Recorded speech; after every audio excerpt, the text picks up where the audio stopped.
Welcome to the Australian Hiker Podcast, Australia's longest running hiking podcast, downloaded over 1.3 million times worldwide and providing you with an Australian perspective on all things hiking. Coming to you from Ngunnawal and Ngambri country. In today's episode 347 of the Australian Hiker Podcast, brought to you by One Planet, we look at expectations versus reality for my recent Great Southwest Walk trip. We hope you enjoy. If you'd like to help support Australian Hiker and this podcast, there are a couple of ways that you can help us out.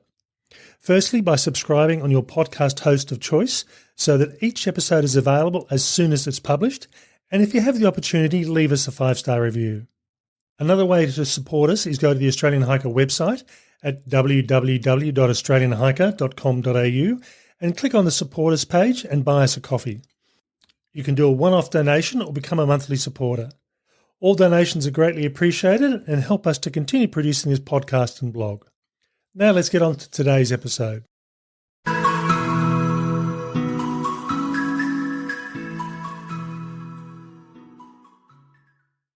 In this final episode of our series on my journey on the Great Southwest Walk, we look at the pre-trip expectations and compare them to the reality of my on-trail experience.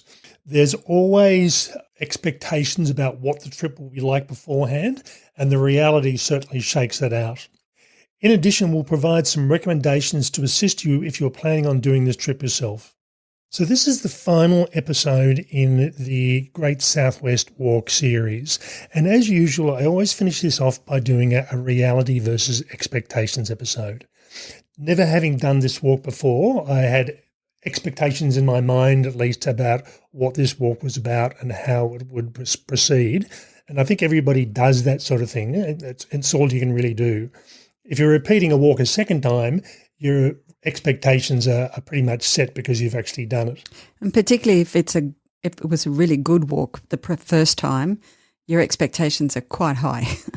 And this is actually one of the reasons I prefer not to do walks a second time, because if you have a really good walk, you can only go downhill from there. Oh, so. No, it could get better. So we're going to go through and talk about a series of topics and see how they panned out in reality. And the first one is the planning phase. Now, the Great Southwest Walk website is very good. It's got a map in there. You can go. It's not really an interactive map, but you can at least see where you're going, and you've got a good indication of the recommendations about what days you should be doing. In addition, I also purchased the guidebook and map package, and you've got some options through here. You can just purchase the guidebook by itself, guidebook and a paper map, or a guidebook and a laminated paper map, and I opted for the laminated map. Laminated map is a very good choice. I saw someone else on the trail who had bought the paper map and it was in bits and it had gotten soggy. So for the sake of a few extra dollars and a tiny bit of extra weight, my map came out looking really good. So definitely go for both of those. As a guidebook is concerned, this is probably one of the best guidebooks I've ever seen. Now, it was produced in 2020, so it's 6 years old, and it's probably getting to the stage where a new version is needed at some point. But having said that, it's set out in logical order. It makes sense. It goes through and talks about each day based on a recommended 14-day itinerary, and I'll talk about the itinerary later on in the episode. And then it talks to you about what you're going to see. And again, it does assume you're doing this walk anti-clockwise, which is the recommendation, and there's nothing stopping you going the other way. What you'll end up finding is you can get a very good, clear picture. And I found that the night before I would go through and look at what was going to happen the next day, it would fix in my mind what I was going to be doing. And if I needed to prompt myself in the morning, I could also go back and have a look at that again. And I think the good thing about that is that it means that as you're approaching a particular turn, you've read something that says, you know, this is the right turn, go here. Yet the picture in your mind starts to come alive with what you're actually seeing. One of the things I like about this guidebook is it says you walk 100 metres down this road and then turn right. And sure enough, you walk 100 metres down the road and turn right. That's handy, isn't it? It is very specific. Or you walk 30 metres here and then go 20 metres here. And it's not just arbitrary figures. Somebody's bothered to measure these things. That's fantastic. And it's really accurate.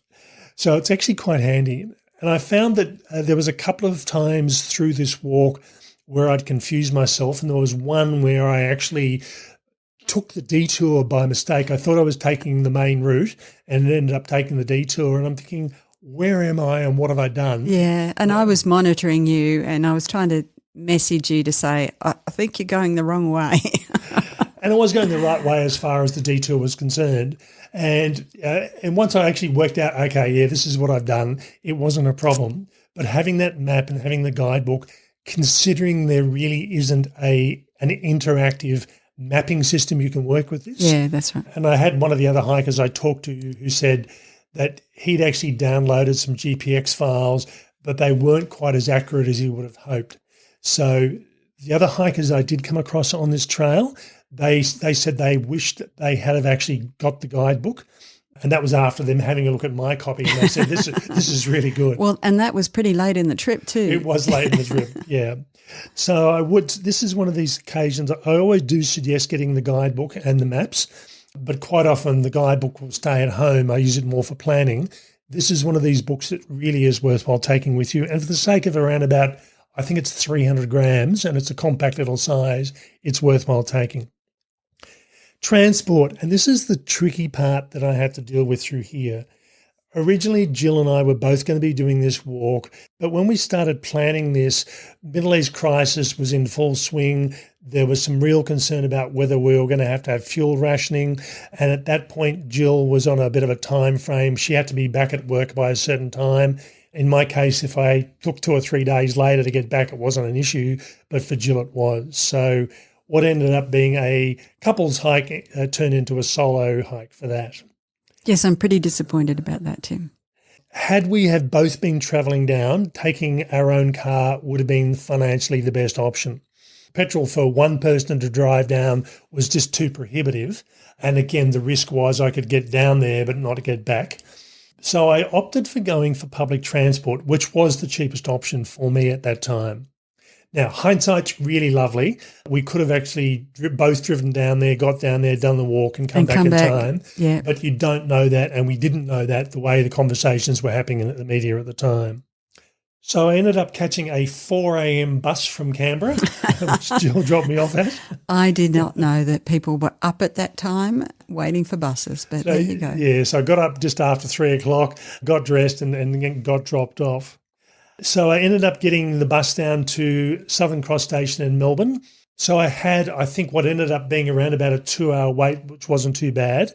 That way it allowed me a bit of leeway. I thought bus is not going to be any more than 2.5 hours late. And fingers crossed. Fingers crossed, yeah.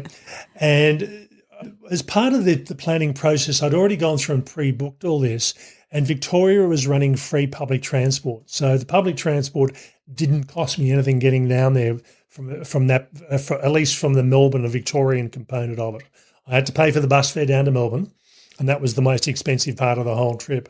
Once I'd got on the train, because it was free public transport, everybody was using it. So every seat on, I think it was about 4 or 5 carriages was full, and all the aisleways were full as well. And we got to a stage where we did one pick up and drop off, and then the train driver said, we've been given permission to keep on going and not do any more stops, because the train pretty much was chock-a-block.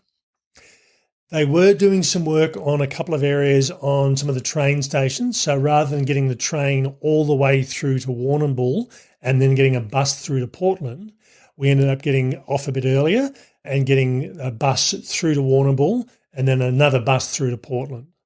It's really interesting that they had an express bus and they had a non-express bus.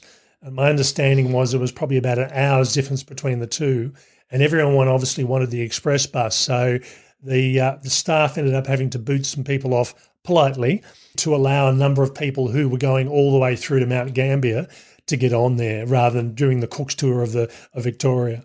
But that's the way the system works when you're not having to pay and you don't have allocated seats.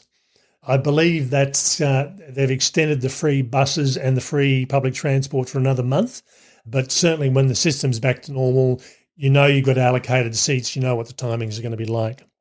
So I ended up getting into Portland, and it was around about 15 and a half hours all up from start to finish. Not the time that I was awake, But from the time I got on the bus to the time I got off the bus in Portland was 15 and a half hours.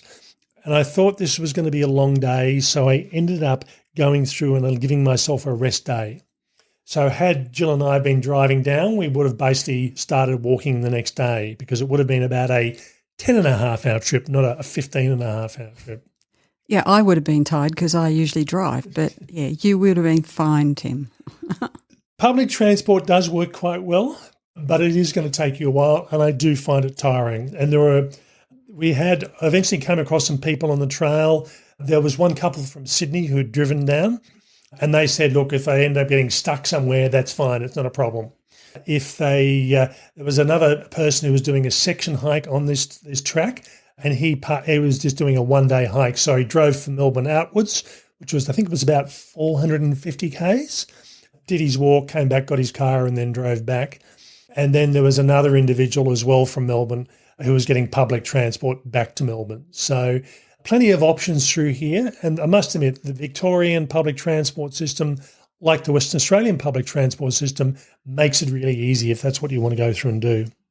I'm not sure that anyone has ever said that, Tim. The trailhead itself. Now, I did have expectations about what the trailhead looked like. Now, only because you go online and it says it's at the Visitor Information Centre. Okay, that's fine. And sure enough, I got there, and on my rest day, I went through and had a look, and there's some billboard or a big signage board saying this is the Great Southwest Walk Trail. There was a nice new metal structure they'd put in. There was also some really old signs from the early 80s that were there, so it wasn't difficult to find. But in looking at Google Maps, it looked like I was going to have to cross an active railway line. And I thought, okay, I'm going to need to walk down to the road and cross where you're supposed to cross and then come back up again. So as a result, I ended up booking a hotel that was, instead of being 50 metres away from the trailhead, was probably 250 metres away from the trailhead. And then discovered that the rail line that I thought was an active rail line was a tourist tram line. It went through grass. It only operated a couple of times a day, and you can just wander across, providing you're not picking the time later in the morning when the trams are operating. So if you start, and I believe that's probably about mid-morning. So for most people, it's not an issue. But yeah, as I said, looking on Google Maps, it was an active train line. So yeah, that's right. You just don't know. So the trailhead started, as I said, behind the visitor centre. It was really clear and obvious. Basically started around about, I think it was 7:27 I started, which was when I try and start my trails at about 7:30 and wandered off. And the initial part of the walk was on concrete footpath for a few hundred metres, and then that shifted to walking on worn, sandy sort of trail before going up a set of steps and then walking off from there. The trail tread in general is a mixture of single-track trail, beach walking and management road. The management road was interesting. Now, we're walking through a lot of state forest and national park areas, and there are management roads as you would expect. Most of them are reasonably good, and I didn't have long sections except where I had a detour, which, according to my GPS, added about 4 kilometres. And unfortunately, the road working crews were just there. They were going through and grading and compacting. So I had 4 kilometres of walking on pretty much what amounted to concrete. It was that solid. And it wasn't really viable to walk off trail. So I was having to walk on this very hard-packed natural road that had just been graded. But most cases where I did have road walking, as I said, it was with tree cover, walking through forested areas, and it was actually quite pleasant. Beach walking varied. First day when I did beach walking on the southern part of the trail, the sea conditions weren't too bad. I was able to walk down towards the water's edge, and it was fairly hard-packed sand. The rest of the time I was walking on beach, the sand was a bit softer, nowhere near as what we did on Kangaroo Island Wilderness Trail, where it was soft wherever you walked, but it was softer, which did slow you down. And the sea conditions the tides were a bit of an issue. They do warn about the tides, and you've got to be careful about trying to do, you wouldn't want to do the beach walking on high tide through big storms, because the high tides come up to the dunes at normal times. And, if there's a driving onshore wind, you're going to get very wet. So you do need to pay attention to the tides.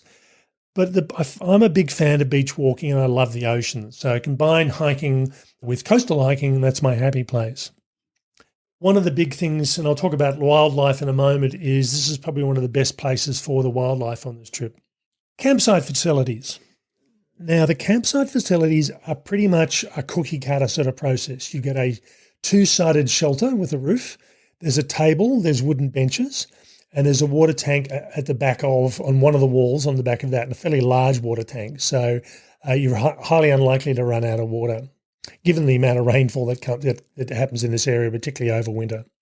There's a toilet that's separate to the shelter area, and it has a smaller water tank, and it's a composting toilet, and usually there is toilet paper in these toilets. I'm a big fan of always taking toilet paper, and there were a couple of instances where the toilet paper had run out, and this was specifically in relation to toilets that you could drive vehicles to. Right. And there were shared campsites where cars had driven in, and you had the walkers' campsite as well. So there were times where I'm glad I did actually bring the toilet paper with me. But surprisingly enough, most of it, the toilet paper was there and usable. So while we're still on the shelters, the tables in the shelters were rectangular, and what this meant was you could sit on the bench and eat from the table. It worked really well. Towards the end of the trip, there were 3 shelters that had square tables in them, and I don't know why. Maybe they just decided they had extra timber, or they just wanted to see what would happen if they provided more table space. But the problem was the table was too far away from the benches, so you couldn't actually sit on the bench and eat off the table. It was just too far. All they needed to do was move it in sort of 30 centimetres and it would have been fine. Well, that's saying something. If you couldn't reach the table, I would have no hope. But it did allow people to get in and around the table and then sit back and eat, but it means you're having to sit and hold your food and lean back against the wall. You can't actually eat it up on the bench. But it's really weird. Someone obviously decided, let's try something different. And all they had to do was move these benches a bit closer when it was fine. The shelters also had hooks for hanging clothes, so if you needed to hang something up to dry or you needed to hang food. But a word of warning through here, there are mice in some of the shelters. There are certainly possums in a lot of them, and possums are fairly dexterous. So if you just hang a bag from the wall, the possums will get in there. And we had one shelter, which was Mally's shelter towards the end. The guidebook said that the possums stole all their food. But I'm guessing it was possibly newer hikers and they'd just left their food sitting on the table at night time. That's an invitation for wildlife to take that away. Tent pads at the site varied in most cases, with the exception of Mally Campsite, which has raised timber and hard packed granite with shade cloth over the top. So that meant you basically had 12 very flat campsites, and that would suit 2-person, probably even up to 4-person tents. So they were quite reasonable, even though they're meant for 2-person maximum. So you had your choice, and really it was a matter of how close you wanted to be to other people, and you had nice flat sort of site. In relation to the other sites, it varied. Sometimes the first side of the trip, which was Cubby's Camp, which was bare, grey, sandy sort of soil, was fine. We had a bit of rain through the night time, and as such, if it had been heavy rain, you can imagine getting a bit of dirt everywhere, but otherwise lots of flat sites. There were some sites, and probably for me, the 2 worst sites were Patterson's was one. Trying to find flat ground was really difficult. If you only had a couple of tents, not a problem. But if it was full and there were 12 tents there, probably 8 of the tents will be on sloping ground. So I don't know whether they're going to go through and do the same thing with all these campsites and put these raised, flat, mesh-covered sites just to ensure it is flat. There were a couple of other sites where it was a struggle to even get flat ground for 2 or 3 tent sites. So again, it did vary. Some of the sites were grassy, so Moleside and Baddesley's, which were the first 2 sites on the Glenelg River, they were very grassy, very comfortable. You could find sites pretty much flat wherever you wanted to, as I said, but other sites were really difficult.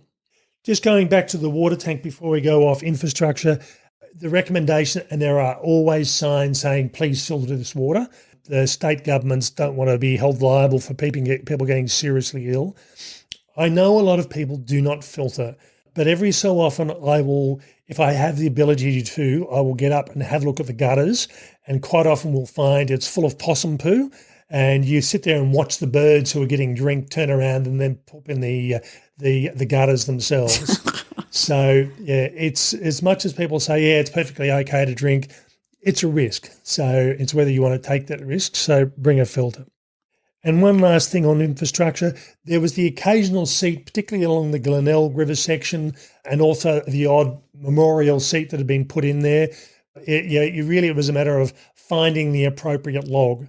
Through the forested area is quite easy. It'd be a matter of saying, okay, in my case, I start looking for a lunch spot from 11:30 onwards, and I'll stop by 12:30 regardless. And usually I'd find a log that's the right sort of height, that's dry, in the right amount of shade or sun. So forested areas in particular are quite good. Some of the more open areas, you just end up sitting on the ground because you've got no choice. I have to say, the looking for the log to have lunch, I don't miss, Tim. Much easier with one person. It goes on and on. You have no idea. Is this one okay? No. Okay, we'll keep going. Mobile and internet reception. Now, I tend to assume that we will not have mobile and internet reception unless we're close to the towns. And if we do, it's a bonus, particularly because I am blogging. Now, I'm on the Telstra network, and certainly whether you love or hate Telstra, the one argument you can't have is they have the best reception on a lot of these remote sort of trails. One thing I will make a comment on here is in about June last year, Telstra offered a service which was satellite text messaging, and this is through the Starlink system. So this is through the Starlink system, and basically you can't send. I've got an iPhone. You can't send MMS messages. It's just straight text messages, and they don't want to be long. And you can just say, "Hey, I'm here at camp," or "Everything okay?" But really, you're aiming. Your phone is basically being aimed at this tiny little satellite, and all of a sudden it moves out of range, and there's no signal. And maybe another 15 or 20 minutes later, the signal's back again. So it's not a perfect sort of system, particularly considering there were some areas which were very heavily treed, and satellite doesn't cope with heavily treed sort of areas. No, and that impacted the GPS as well. So as I was tracking you, there were times when you weren't moving at all, and then suddenly there would be a rush of movement, and it's like, oh, he's running now. So I'll break this into northern and southern half. On the northern section of the trail, there is good signal for the first couple of days, and then probably for the next 3 days, it's pretty patchy. It really is. And there was one case through there, which was at Fitzroy Camp. It was almost like stand on one leg, phone in the air, and poke your tongue out to get any sort of signal at all. And then I managed to get a couple of messages through to Jill, and then it disappeared, came back again the next morning. So don't rely on signal. Now, I do also have a Garmin InReach, which I can send messages out on, providing it's got access to clear sky. So again, that didn't particularly help me through there. And as Jill said, it's all of a sudden things will catch up and there'll be a flurry of information from her end. Southern section of the trail, much better because you're facing open ocean, and for at least a good portion of it, you're almost facing Portland. As you're walking back towards Portland, it's across water, so the signal is a lot better. And there were some times where I didn't have much signal at all. That's right. But, I'd come out to the beach and all of a sudden there was lots of signal. And there was one period on the day that I walked into Nelson, I got through a period that was close to Nelson. I thought I'll give it a try, and all of a sudden my phone blew up with all these emails and text messages that I've been received over the last few days and hadn't been able to access. And at this time, Jill told me that, if I just walk down this road, I'll be a kilometre away from Nelson. Andy. And apparently some people do that. They say, no, I'm not going to walk this little bit out here. I'll just go straight into Nelson. So it's your own trail, so do what you like. But yeah, the signal on the southern half, the ocean side of the trail, is generally pretty good. One Planet is an Australian-owned outdoor company dedicated to local manufacturing. Established in 1979, they specialise in lightweight equipment for bushwalking and travel. focusing on backpacks, sleeping bags, tents and apparel. One Planet Down sleeping bags are filled to order in Melbourne usually the next day, and they are temperature rated in accordance with international standards for both males and females. Each style has multiple sizes and temperature options. The Cocoon, Sonder and Bungle series are the all-rounders. They feature a Stormfoot technology to keep your toes warm and dry. Waterproof, windproof, breathable Pertex Quantum Pro fabric is used on the footbox. The Ultralight Nitrous series or Quest Pro quilt are ideal in summer. The Alpine and winter options use waterproof outer fabric as the conditions dictate. There is the best-selling Bushlight series or the new Rumour model, which also has technically advanced welded seams. The Winterlight is their Expedition Warmth model. So if you're looking for a quality Australian sleeping bag, it's worth considering the One Planet range. Scenery. Now, scenery in the northern section of the trail is all about the forests. You spend probably maybe 3 hours walking out of Portland and walking through rural areas and residential areas, and then you get into forest and you're still walking through peri-urban areas, and then after lunch you're starting to get really into the bushland. But from day 2 you're in forest and you're in heavy forest, and I don't think I've actually walked through such heavy forest for a long time. Yeah, it looked great. As I was watching you and zooming in and having a look at the landscape and particularly when you came close to the river and you were following the river along, I was really, really disappointed I wasn't able to be there. I'll jump away from talking about the scenery at the moment. There is very limited sign on this trail. It really is very targeted. So there was one sign which is fairly old and it talks about Messamate Forest and a big explanation of this is what it is, this is what you're seeing.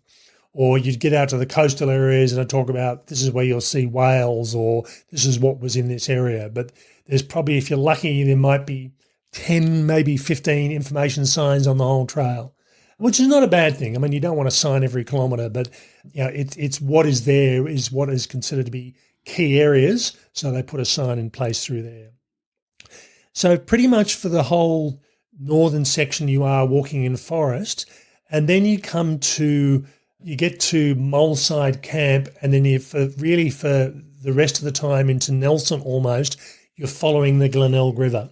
You're walking in along the Glenelg River. You might drop away from it for a short period and come back to it again, but that's really your companion for about 3 days. Now you get some good views down to the river. You also get condensation at night time because of all the water, and it's good river views. The last day into Nelson, you actually cross the South Victorian South Australian border and end up being in South Australia for approximately 4 kilometres. Now, it's really obvious when you go into South Australia, there is a sign. It's not really obvious from a signage perspective that you've come out of South Australia, but all of a sudden it was like, oh, the landscape's changed, and I sat down and had a look at my phone and my Garmin InReach, and sure enough, it says, yep, you're in Victoria. So it's almost like, it's not just some arbitrary figure. They've obviously said, okay, well, this is where vegetation changes, so let's just use this as a marker. As the border. The border, yeah. The southern part of the trail is all about the ocean views. And you're walking along beach, you're walking along cliffs, and sometimes you're walking very close to the edge of cliffs. I was talking to one of the other hikers I came across. It's really fun when you got offshore winds and you're walking right on the edge of the cliff. Now, it's not a straight drop off. It's a steep slope for about 40 metres and then a straight drop off. But yeah, you're sort of leaning to the left so you don't get pushed off the edge of the cliff. And it's sometimes they will put small fences in there because they think it's really bad and there is a drop off. But if it's not a direct drop off, no fencing at all. So the southern part, as I said, wind farms is pretty common in that area of the trail. There's petrified forests. There's good ocean views. Beach walking is really good, and I'll talk about animals in a moment. So you've got ocean views and you've got forest views. You've got the option of doing half the walk, whether it's the coastal or the forested section. If you were just going to do the coastal section, I'd probably suggest doing the Great Ocean Walk. I think it's probably a better standalone ocean walk, 105 kilometres, so it's a bit shorter than this section. But if you want the combination of ocean and beach, this is a good way to go. Animal life. Now, animal life varied, lots of wallabies. And it's quite funny, actually. Normally, the wallabies I'm used to in this area, you see a wallaby and they're gone. They're off. They're off. Yes. And a lot of instances on this trail, it's like I saw a wallaby, it saw me, and I'm walking and I'm videoing. And it's not worrying about you. Not worrying about me at all, and they might just move off slowly into the bush. The exception, which was quite funny, at Moleside Camp, I got there and there was a whole batch of female wallabies and joeys, and there was one skittish wallaby that had shooed off, but the others just kept an eye on me and didn't care while they kept on eating grass. Got up the next morning and all of a sudden the male wallabies are there, the females have gone, and they didn't hang around. They saw me and moved. So they obviously decide they like a bit more privacy or they're a bit more skittish, whereas the females are quite happy as long as they can keep an eye on what's going on. Goats. I did see goats. This is a first. And I'm walking down the trail and all of a sudden there's goats in the middle of the trail and it shoots off into the bush. And then as far as I can tell, there were 4, possibly 5 goats. And they were very fat and happy. I mean, obviously goats can live on quite a lot of stuff and put on weight, but they were very happy for goats, something I hadn't seen before. Saw 3 kangaroos. Now, in heavily forested areas, you'd expect to see more wallabies than kangaroos. They saw me, they shot off, and I know kangaroos can jump quite high. Their route of escape was over a large fallen tree, and they are up in the air higher than I'd ever seen a kangaroo hop in person. I know they can jump high, but I'd never actually seen it in reality, so that was quite interesting. 2 snakes in total, both tiger snakes. I'm guessing there were more, Tim, but you just didn't see them. No. Well, the other people I came across said they saw 4 snakes. I saw one on the trail, and I have never seen a more perfectly camouflaged snake in my life. It just matched the environment really well. It saw me before I saw it and started crawling away. Also, having the sunglasses on just meant that it was in a dappled light area, and it made it a bit harder to see. And then the last day of the trip, I'm thinking, you've only seen 1 snake, and sure enough, there was another snake. I saw it well in advance, but not quickly enough to get my camera out. I'm assuming it was probably crossing the path because in no ways was it sunny or warm. It would have been better off in the bushland than it was in the middle of the trail. Bird life, lots of bird life, and certainly Battersby Camp, which is my favourite campsite, there was just birds everywhere of all sorts of types. And that was probably one of the things that contributed to it being my favourite campsite. You're getting birds through I think there were southern boobook owls, I think they were called, and they were calling to each other. So Battersby's in particular, there were birds during the daytime, there were birds at nighttime making all sorts of noise. Speaking of nighttime, I was alone for most of this trip until towards the last few campsites where I joined in with other hikers, but I was never alone as far as animals were concerned.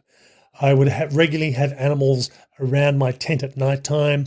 Moleside Camp, I had 2 possums fighting in the tree over the shelter, and one of them obviously lost because all of a sudden there was a loud thud followed by a screaming possum that had obviously been pushed out of the tree. But yeah, possums, wallabies, all sorts of noises at nighttime. The only time I woke up at about 3 o'clock, it was dead quiet. And I'm thinking it might have been my snoring that probably put them off because shortly after that, all the animals came back out again. Little things. I'm normally a fan of looking at the little stuff like fungi. There was some fungi on trail, and this was more the larger of mushroom type as opposed to the small things growing on trees or on the ground. And that was probably a function of the time of the year. Normally, the bulk of the rainfall falls on this trail probably in June, July, August, September. The warmer months it's supposed to be drier. I did talk to a number of hikers who said they'd done this walk in March and they had a lot of rain and they hope I had better conditions. Over the entire duration of the trip, I had rain I had 2 showers, very short showers on the first night. I had one instance where I put my jacket on a couple of times to stop getting wet on the first day, but they were lucky to be a shower for 30 seconds at a time. And then I had a couple of short showers on the last day. So pretty much a dry trail, but that meant that I wasn't going to see a lot of fungi as a result. I think the fungi would be during the cooler months of the year or coming into spring when the ground's a bit wetter. Yeah, that's right. Attached to the same sort of thing, leeches. Other people I talked to on the trail said they saw leeches. I didn't see any. And again, I'm conscious of leeches. Since the last time I did the walk on Gari, I ended up picking up a couple of them, but didn't see any leeches at all, but the others did.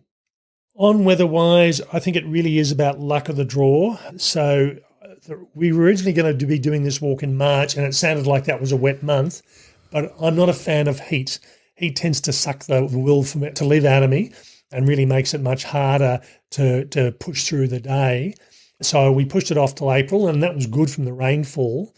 I had one day, and this was the day coming into Nelson, thinking, why am I taking so many rests? Yeah, that's right. And it was 28.5 degrees. So that's why. And I was in some open areas as well.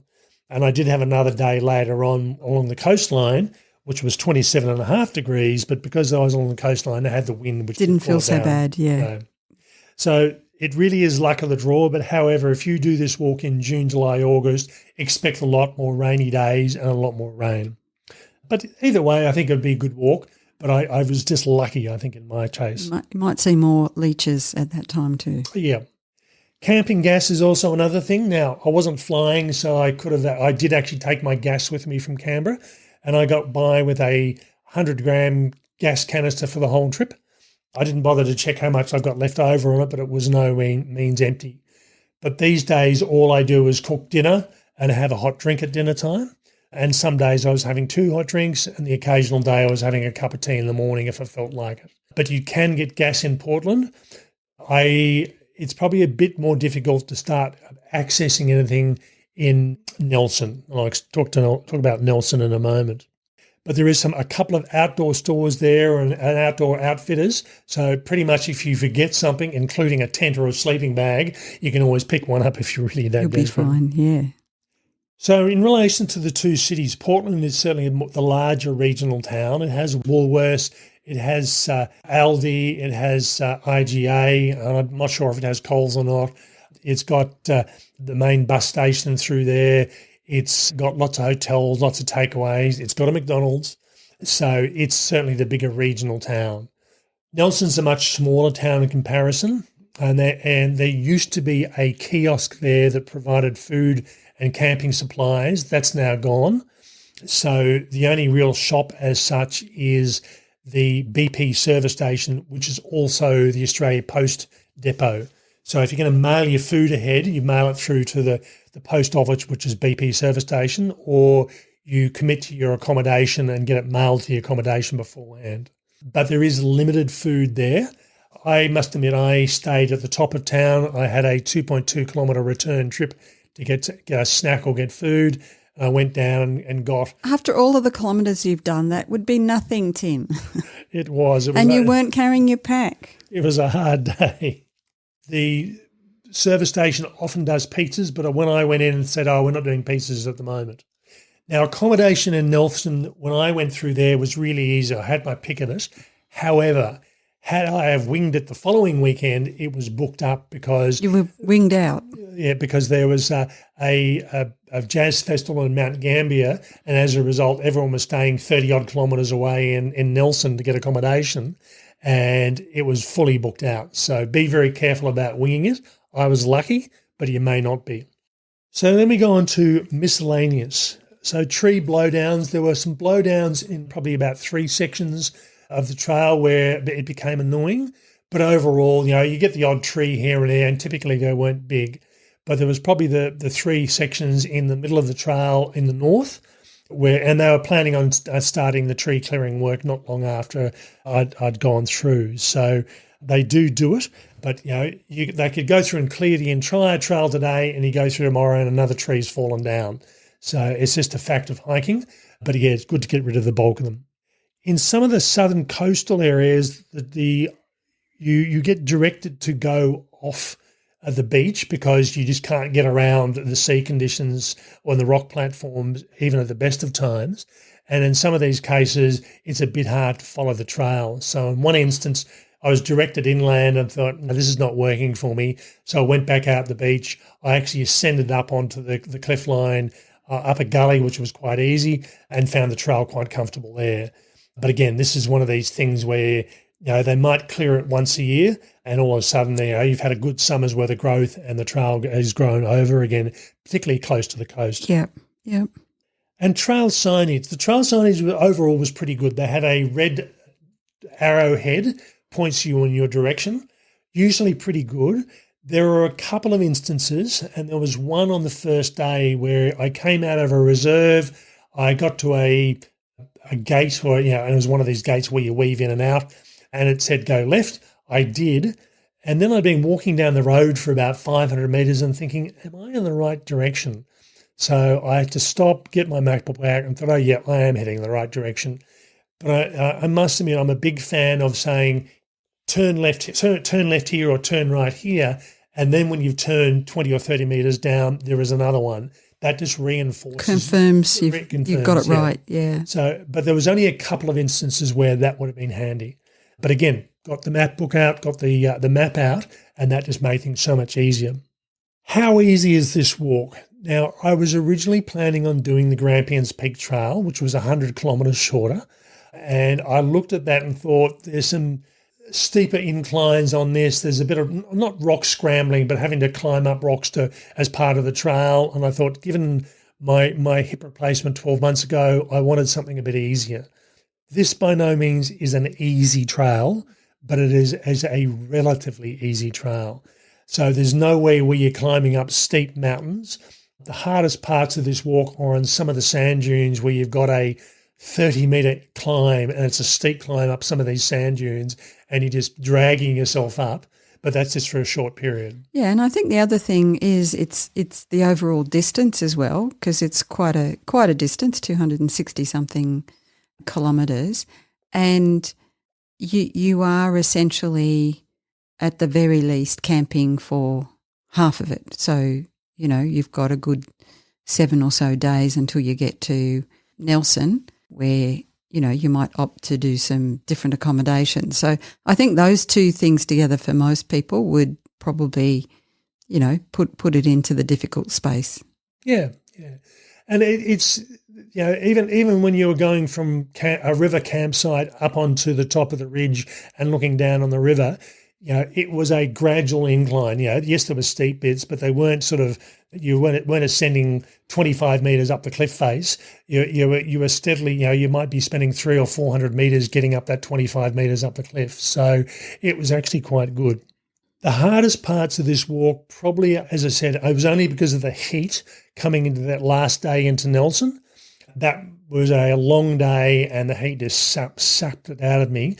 And it was just like lots of breaks. Took me a long time to get in there. And there was one walk along the beach. It took me, I think it was almost 9 hours. Yeah, that was a long one. It was a long day, and I was stuffed when I got into camp. It really was. And that was 23 kilometres, and I'll talk about that more specifically in a moment. Distance-wise, for most of the time, shortest days were around about 13-odd kilometres, longest days were around about 23 kilometres. Most of the days were sort of 17, 19, 21, 22 kilometres. Most really manageable, particularly in the northern parts of the trail. But when you get onto the beach, it becomes a lot more difficult. I'll combine a question here is, would I recommend this? Definitely, but with a change of itinerary. In the guidebook, they recommend a 14-day trip, and that's 14 days walking. And they say we suggest a rest day, but that's up to you. So that would be potentially a 15-day trip. That would be what I would recommend doing. In my case, I planned to do 13 days of walking plus a rest day, and I was going to combine two sections of what was classed as easy trail, which would have been a 30-kilometre day, and that was on the coastal section, and I'm glad I didn't, because I would have gotten to camp, I think I estimate about 8:45 at night after a really early start. So basically, that was me doing 13 days plus a rest day. Now, to throw another spanner into the works here, on the southern coastal section, you can walk all the way along the coast, and then you could cut inland towards the end, or you can walk halfway along the coastline and do an inland section that takes in Mount Richmond, and that adds an additional day. So you'd be looking at 14 days of hiking, and a rest day is 15 days. So I would recommend you don't try and do really big days unless you're super fit. And again, I came across other hikers towards the end of the trip because I caught up to them because they did the inland trip, which slowed them down by a day, but I'd been following them every other day before that. And after doing some of the beach sections, they said this was classed as an easy day. It was supposed to be 15 kilometres. They said it was not easy. So there was no way I would have been able to manage doing a 30-kilometre day. Not at the moment. I need a bit more fitness. So look at doing the inland section rather than the full coastal section. Definitely take a rest day. So that gives you 15 days rather than trying to do things without the rest day. I think, the rest day really does help. And every other hiker I'd met had taken that rest day in Nelson. It seems to be a fairly common sort of thing. Now, I talked about fitness. So certainly from my perspective, if you listen to the expectations, basically I'm 12 months out from a hip replacement, and this was a bit of a test walk to see if I was able to do this walk, which means I can also do the Hyson Trail later on in the year. Really happy with the hip. Performed really well, no problems at all. You did really well. But having said that, though, I'm carrying more weight. I need to lose some weight. I did end up losing, I think, about 5 kilos on this trip. I still need to lose about another 6 kilos. Better make sure you don't find them again, Tim. No. And, certainly getting rid of that weight. And the thing I found for this walk is my stride is not as big as it used to be. And I know when I followed a couple of the hikers along the beach and I followed their stride, including a smaller female, I thought, geez, that's a long stride for a female, particularly one that size. And I thought, once I did that, I was speeding up, but I just didn't quite have the fitness to get there yet. So it means I've got a bit more fitness to build up. But really happy with it. I think given I have had a hip replacement 12 months ago, this is a doable hike for most people, providing you are used to walking the distances and carrying a heavier pack. Okay, that's pretty much for this trip. As I said, really would recommend it, enjoy it. Jill said she'd like to do it again, or do it, and would I want to do it again? It's a matter of when rather than if, I think. Because that bucket list is just overflowing, isn't it? It is. So we hope you've enjoyed this series on the Great Southwest Walk and find it to be helpful. There is a series of podcasts. There was an expectations podcast, 2 on trail podcasts in this one.